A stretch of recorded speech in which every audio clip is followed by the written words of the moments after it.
ఓం గం గణపతయే నమః. గణపతి స్తోత్రం. శ్రీ గణపతిం వందించి గమ్యములు దొరుకునందు తన వచనము మొదలెట్టెను మహాకవి.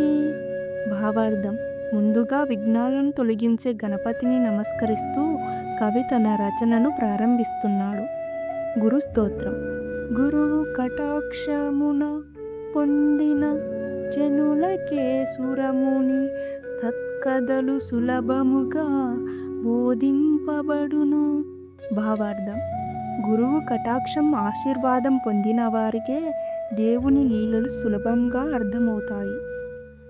శ్రీహరి స్తోత్రం.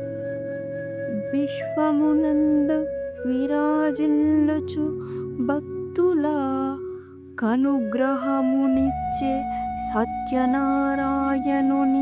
పాదములను నమస్కరించెదననున్నది.